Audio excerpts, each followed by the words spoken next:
Ada pihak-pihak yang selama ini belum sepenuhnya menerima dan mungkin sampai kapanpun tidak akan menerima bahwa ini sepertinya memang serangan yang mengarah kepada Jokowi dan keluarga besarnya. Dan saya melihat para pembela-pembela wakil presiden itu sebenarnya nggak terlampau bermunculan. Mungkin karena juga efek dari pecah kongsi dari PDIP ya. Jadi efek dari pecah kongsi dengan PDIP itu ya kehilangan persis bagaimana para loyalis berada di garda terdepan untuk memberikan bemper politik, bemper ketika ada serangan-serangan dilakukan secara terbuka. Betul? Ya kita bisa cek per hari serangan semakin keras, semakin membabi buta dan semakin agresif gitu ya.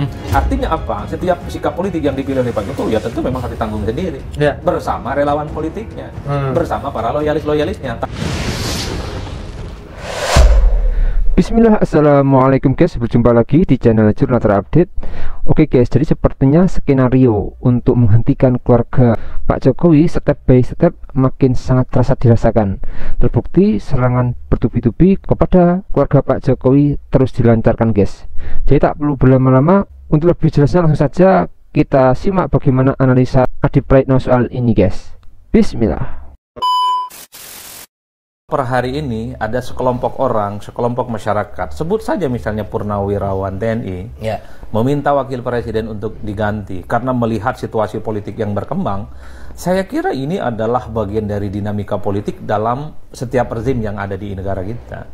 Mari kita cek satu persatu. Pak Jokowi, kita bisa cek ketika ada protes, demonstrasi, kelompok aktivis mahasiswa terkait dengan kebijakan yang misalnya tidak pro dengan rakyat, pasti ujung-ujungnya turunkan presiden, masukkan presiden, adili jalanan dan seterusnya. Kan sering kita dengarkan itu. Bukan hanya Jokowi, SBY pun juga begitu. Mengalami itu juga ya, Mas? Ketika ada kenaikan BBM, kenaikan tarif dasar listrik terkait dengan isu hutang, zaman SBY, kelompok-kelompok kritis dan aktivis, kalau demo pasti minta presidennya turun. Di zamannya Mega, di zamannya Gus Dur apalagi, bahkan Habibie ketika jadi presiden melanjutkan dari Soeharto, kan banyak yang menolak. Mungkin ini pertama kali dalam sejarah yang minta diturunkan itu adalah wakil presiden. Ini pertama kali dalam sejarah perpolitikan Indonesia, terutama pasca reformasi, wakil presiden diminta diturunkan baru sekarang ini.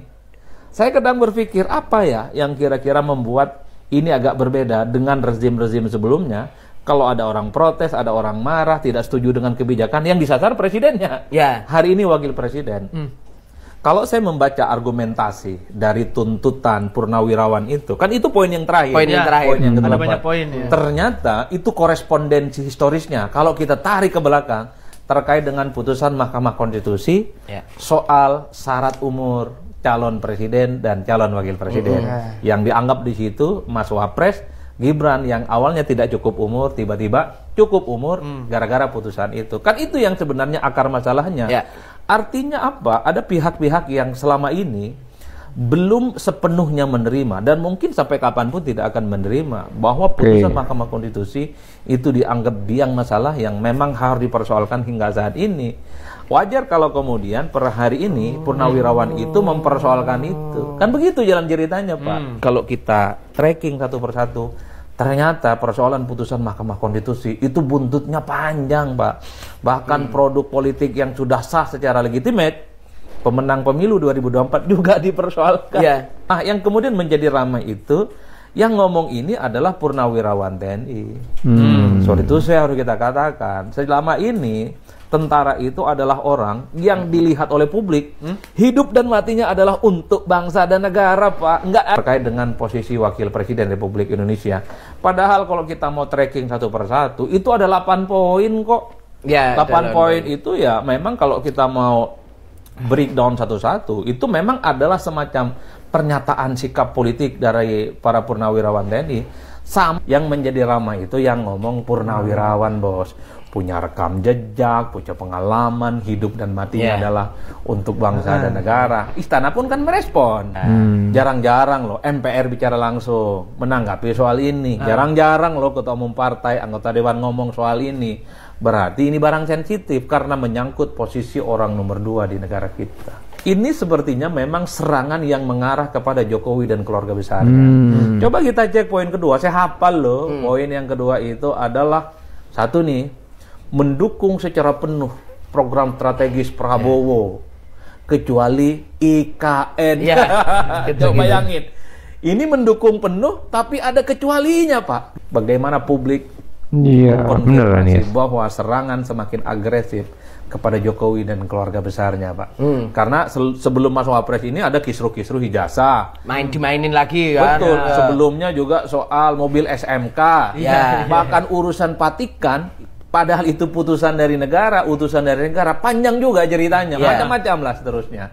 Itulah yang saya sebutkan. Mungkin ada pihak-pihak tertentu yang masih menganggap manuver politik Jokowi di jelang akhir kekuasaannya berakhir itu belum diterima sepenuhnya. Wajarlah kritik kanan kiri bermunculan di mana-mana. Dan saya melihat para pembela-pembela wakil presiden itu sebenarnya nggak terlampau bermunculan ya. Mungkin karena juga efek dari pecah kongsi dari PDIP ya.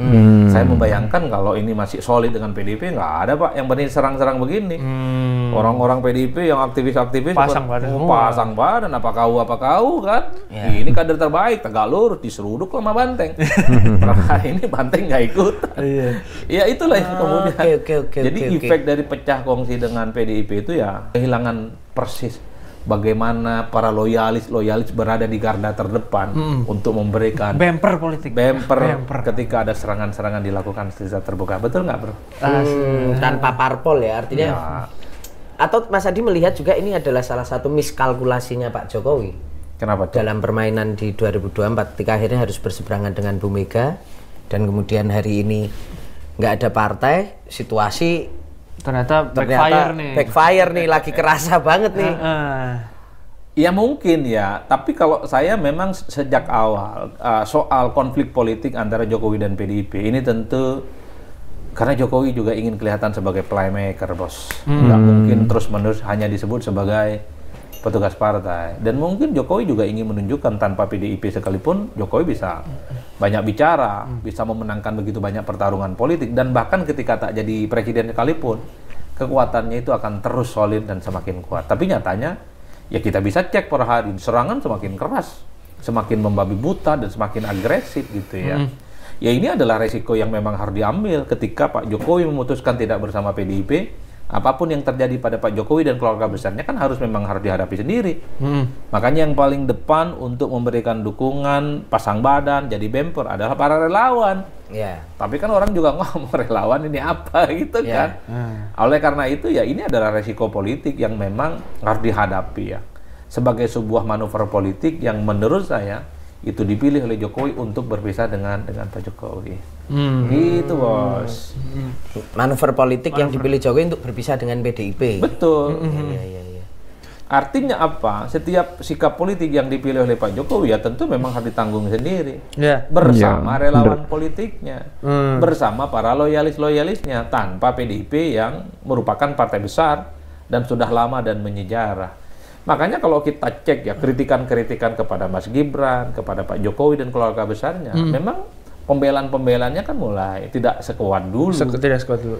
Kalau kita kan membayangkan ya, ketika Pak SBY tak lagi jadi presiden, dibully, diserang misalnya, kan ada Partai Demokrat secara kelembagaan ada partai yang kemudian tampil ke muka. Per hari ini nggak ada yang kayak gitu. Artinya apa? Tentu Jokowi dengan para relawan dan kekuatan politik pendukungnya, itulah yang kemudian menjadi barisan terdepan untuk memberikan pembelaan-pembelaan itu. Per hari ini terkait dengan usulan untuk wakil presiden diganti, siapa yang paling agresif, nunjuk-nunjuk gitu ya? Nggak ada, Pak. Nggak ada. Coba bisa dibayangkan, kalau Gibran masih bersama PDIP, ditantang itu Purnawirawan. Dianggap macam-macam dan pastinya. Itulah yang tidak ada. Soal pembela berada garisan terdepan dari kalangan partai politik. Semua partai cuma ngomong normatif, Pak. Betul ada pernyataan dari Golkar dan Nasdem bahwa itu legal dan konstitusional. Tapi tidak pernah ngotot dan tidak pernah nyerang kepada pihak yang meminta supaya wakil presiden itu diganti. Itulah yang saya sebutkan. Kehilangan pembela dari partai itu dalam banyak hal itu nggak gampang, Pak. Ya memang harus siap-siap, memang harus berjalan di tempat yang sunyi ya. Oke guys, jadi memang ayam sekali kalau Mas Adi Praitno itu memberikan pencerahan. Ini baru pengamat politik yang benar, rasional, berimbang, dan pencerahannya tidak ada keberpihakan dalam hal politik demokrasi mengenai juga isu pemakzulan Wapres Gibran ataupun adanya serangan yang bertubi-tubi yang dilancarkan terus kepada keluarga Pak Jokowi, guys. Jadi rakyat Indonesia harap tenang dalam menghadapi problematik ini guys, dan harus pintar menilai mana politik yang membangun dan mana politik yang bikin gaduh, yang hanya mementingkan egonya sendiri guys. Jadi kita harus bisa berpikir dengan nalar waras bagaimana menilai persoalan ini guys. Jadi semangat terus Bang Adi Praetno, suarakan yang benar itu benar dan yang salah katakan salah. Bravo Mas Adi. Saya isi pamit dulu, dan menurut kalian gimana guys soal video ini? Tulis komentar di bawah ini ya guys. Saya isi pamit dulu. Assalamualaikum warahmatullahi wabarakatuh.